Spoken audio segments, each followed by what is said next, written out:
Have you ever wondered what games you should keep or you should lose? Find out here at Purge Reviews. Have you ever wondered what games you should sell or you should use? Find out here at Purge Reviews. Find out on our top 10 list what games you cannot miss. Don't forget to subscribe to Purge Reviews.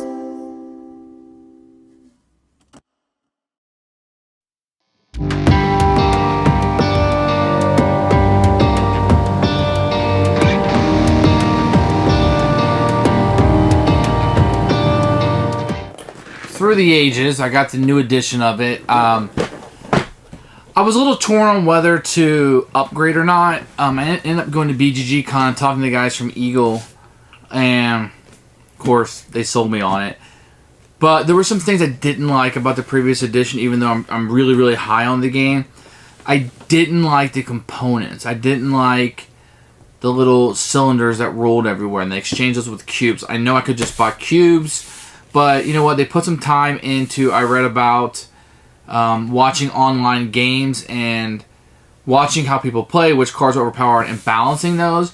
So I felt like rather than just a reprint, that they actually put some time and effort into them. So supporting them and buying this beautiful, beautiful edition, I was very happy to do.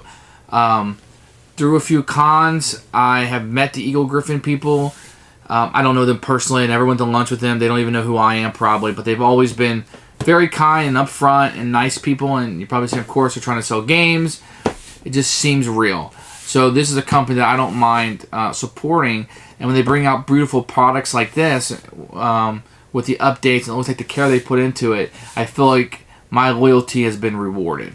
So Through the Ages, a new story of civilization, is a fantastic upgrade. I'm going to recommend you to upgrade, budget permitting, to this edition. If you can get the old edition cheaper at a good price, I understand.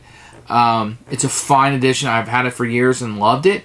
But I am happy about the cubes replacing it, and I like the updated art. The art is beautiful in this game, and this is a game that I will always keep in my collection. I might upgrade if they make a 5th or deluxe or collector's edition. Of course I would upgrade it, maybe. But I'm happy with it, so I don't mind supporting it when it comes out. And I'm actually getting some upgrades. I'm always excited to see what new leaders they put in and new cards they put in. I love the new changes with the military. How when the tactics cards comes out, I can put it there. In the previous, the military was something I always dreaded to bring out. It was something that was like, do you want to punt the military? And you really can't because then the game breaks down. I am so happy with how the military is done with the tactics card and how it plays. I feel like getting a military is important. Once again, you don't want to get too big of a military. It doesn't matter, but there's some push and pull in it. You can't sacrifice people anymore, which is nice. I like the building up of my civilization through this game. It is much more of a game of diplomacy and science than it is necessarily military, although military does play a play in it. I would recommend an upgrade here. I am tremendously happy with it. Now, people's budgets are going to be different. I get that. So, you might think, well, if I can only buy one game this month, do I really want to upgrade? Maybe not. But if you're a collector, or you just want a better looking version, or you hate those cylinders as much as I did, then this will be a definite upgrade. Some of the things we found that were really good about the new upgrade, I really like how corruption is done first. I think the cleaning up of that was really nice. Now, you can take those rules and play with the old version if you choose to. And I would highly recommend upgrading that. Now, your player aid will not be correct anymore, but I highly recommend doing that. As for the balancing of the cards and such, I can't speak on that very much. I'm not going to play it 10,000 times to find out. They said they did it, I believe them. The game runs really smoothly for us now because we know the game really well. One of the best games on the market. If you do not have this game and you don't mind a heavy civilization game, this is it. This is a fun game. And this is why it's always been one in the top 5 of BGG. It's just a wonderful game.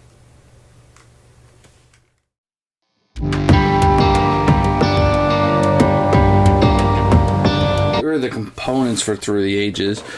This is the new edition. You are going to have quite a few things in here. You're going to have a board for the military. This is going to be a little bit different than what you're used to. So you're going to have the military track going around. You're going to have a place here to put your tactics cards. You are going to have a place to put your age cards. And when the last one comes off, this kind of will just illustrate through icons what you're supposed to do. We're going to have new player boards. They're not as thorough as what was before, but they are much more colorful and have, they look better, and the play is here, which has been changed. And I like this one better than the old one. I just wish the quality was the same. You're going to have a tracker for the science. This is how much science you have each round. Each round overall. And then the same thing with victory points, and this is going to fold out to be rather long. But this will be how many victory points or culture points you have, and this is how much you're gaining each round. This will fold out. This will be the cards where they'll come down and you'll purchase these cards. And you can see here for 4, 3, and 2 players. You're going to have a ton of cards for each age. So the cards might look something like this. Here's Pyramids, Homer, the Hanging Gardens. And these will all be icons. So it takes three actions of 3, 2, 1 stone to build that. He brings you happiness and power if he's your leader. And you're going to have a bunch of cards. And you're going to have these translucent cubes in different colors. This is an upgrade from the old version. And you're going to have a bunch of little tokens here in each color. So this will be your smiley faces. You have to sticker these yourselves, which I'm not huge about. And then here's your... You flip them over for 25 and you go up the tribe. These are your science. And you're going to have these military things that will go in your military tactics cards. And so those are going to be the components for the game. Everything is wooden and nice. These cards are a little small. They're the tiny little cards that some people don't like, but there's so many cards in this game it really works out well. There's the new Air Force card. So the artwork has been upgraded monumentally in this version. And everything is pretty good. The only real downgrade would be the player boards, but they're still fairly nice, and they just kind of sit on the board anyway, so it doesn't really matter. And that's the components for Through the Ages, the 4th edition.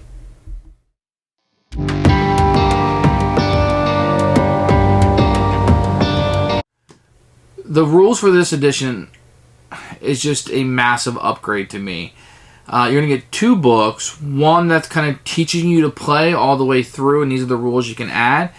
And then they take you round by round, which is nice. It's really nice with this game because some rules don't pop up to the 3rd round. And then you have the Code of Laws, which is just going to be strictly like a reference sheet. It was very well appreciated. The player aids are great. You have terminology on the other side now, and you have the optional rules like in red, so it flows more like 1 rule book as opposed to 3 rule books, but the 3rd rule book doesn't have all the rules. I didn't like that. Much clearer, much better, and much easier to learn the game if you ask me. So total upgrade, very good upgrade there. So the rules are much improved.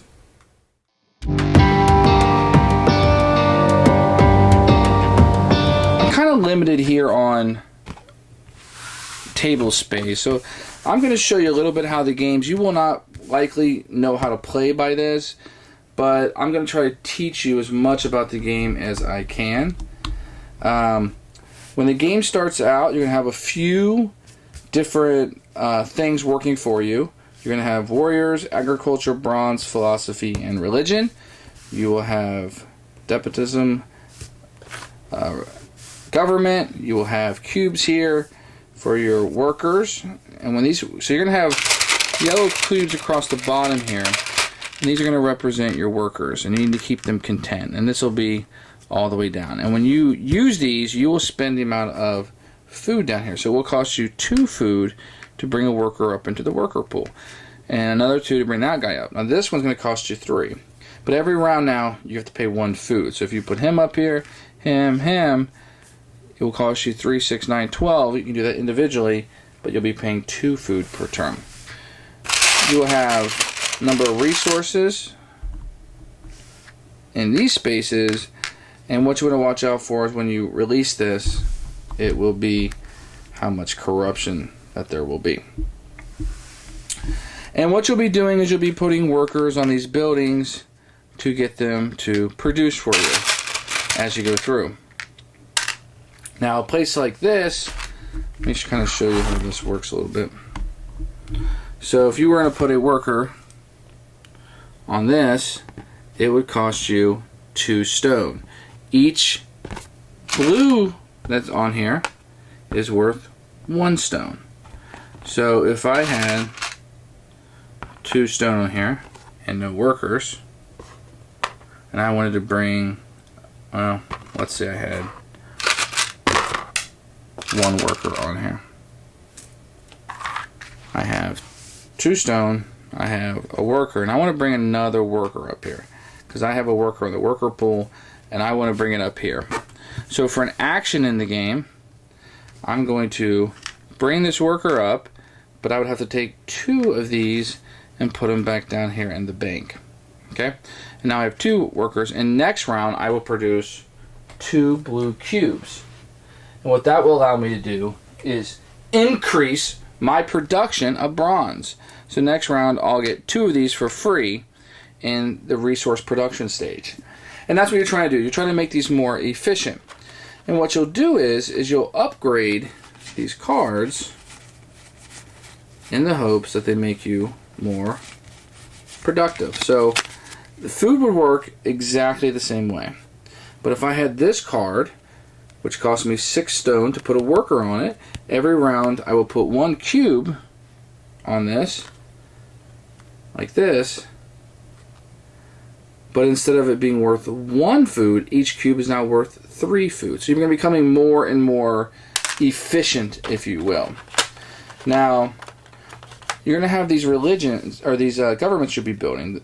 This gives you 4 white cubes and 2 military. What that's going to tell you is you're going to get 4 actions per turn, civil actions, and 2 military actions. And how you use those is up to you. So you can use those to upgrade these. Military can use to upgrade these, and you know, upgrading them, let's say that's just putting workers on them, and you have to pay the stone cost to do that. Or you can purchase cards, and this will be out, and there'll be a number of cards on it, and you can upgrade and buy these cards, and this whole track will be filled up. If you look at the bottom here, this is worth 1 civil action. This one's worth 2. So whatever's not bought, these will all scoot down at the end of the turn, and new cards will come out. So cards towards the end are worth more, but as long as they sit here, they'll be worth less. They can be between 1 and 3. So your civil actions can also be used to take these cards. And these cards are what you're going to utilize on your board to upgrade. So if you were to buy, let's say you bought this irrigation card, and you spent the number of civil actions to get off the card. If you want to build it, it will cost you 3 science to build it. But when you do, it will allow your food. So if you pay the science amount, you would stick it here. And now any workers you have on irrigation, you can still have workers on agriculture, but any workers you have on irrigation produce 2 food for each cube. And that's important because down here, the more cubes you're taking off, the more chance you're going to have of corruption. So being more efficient is hopefully going to keep more cubes down here. These become more valuable. More cubes here, allowing you to have less corruption. And this is a pretty deep game. I mean, I'm not going to be able to explain everything in it. It's really a game where you have to sit down and play a lot. But you're juggling quite a few things at one time. One of the new changes in the game is the military. And this is where this track is going to come in. You're going to have military tactics cards. And let me kind of show you what one of those may look like. Like this. This means is you have a guy with this symbol, a guy with this symbol, and this symbol. You're also going to get a 7 military bonus. So when that happens, this will go down in front of you. And you get that bonus, your military. After 1 round, it will come in the center. And let's say you're red. And you have your token on it. Now, any other player can spend 2 military actions and also throw their guy on it. So you guys can utilize this. It's become well known. And what that does is that helps the military work a little bit better where people can use tactics. Before, if you didn't get this card and you had that set up, you could kind of screw yourself with what came up. This will allow multiple people to use the same card, and it's very helpful. Military is going to be very important in this game. You want to keep up, but you don't need to dominate military to win. It's not a military conquering game. So that's going to be a big change for a lot of people. So you're going to have a few things that you're going to be juggling. You're going to be juggling your corruption, your hunger, feeding your people, the military of it. You're wanting to get science. The science track's going to help you build things. Most of these cards, these are military cards. Let me show you some of these. Most of these cards are going to have a science that's going to be required to build them. So this one's 5, this one's 6. These are H2, so you're going to get very high. 12, 6, 7, 13. So science, you want to be getting that science up so you can build better buildings. But at the end of the day, it's these culture points that matter. It's the victory points that matter. So everything else is just a means to get you some victory points. Now, you can get victory points a few different ways. Now, right here, you see a little harp right here. If you have a work, for each work on there, you're going to get 1 smiley face and 1 harp per turn. The harp is the culture. But these cards will also allow you to upgrade. So if you build the opera, or 7 science, you're going to get 3 points per turn and a smiley face. So you'll be building these and upgrading. You have all these cards going everywhere, hopefully building up your civilization. Now you can also have these leaders, which are good for a certain power time. They like to have powers. They can be changed out. So to show you Homer, on your turn you have an extra stone for building and upgrading military units. So each leader you can get, they're temporary, but they will give you powers for quite a while through the different ages. And this game has 4 different ages. I don't know that I've done a great job of explaining this game. My hope was more to explain the concepts in the game more than teaching you how to play. I think for me to teach you how to play would be on the scope of what I'm trying to do here. But this is through the ages. The newest, I believe, is the 4th edition.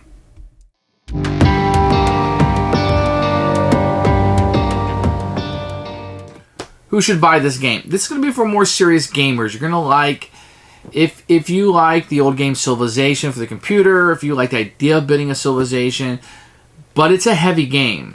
This is an ASL, but it's heavy. There's a lot of moving parts if you want to be good at it. Now, I can teach, I don't think I could teach a non-gamer, but I could teach probably somebody who wants to game. I could teach it just a lot of moving parts. I hate to say it, let me just leave it at this. This is going to take a lot of brain power to process a lot of different things at one time to win the game. I mean, there's a lot moving in this game. It is really great to see how civilization unfolds and what happens with yours and blah, blah, blah. And things change. You may be big in military in the early ages and it doesn't work out by the 3rd ages and you're the scientific guy. So that's really cool how that works. But they're all decisions that you make. And you find out, well, I'm not good at producing coal. Man, I really need some coal or some stone. So you go heavy into that, and you look up, and you're a factory-producing country, civilization. That's fun, too. And the different leaders that you erect or elect really can balance out how you play and help you accomplish your goals. Very fun game. Highly recommend for nearly all gamers. This is my favorite civilization game. It's not a dudes on the map. It's not a lot. The military is very abstract. But I like it quite a bit, and I'm going to recommend this game as a keeper.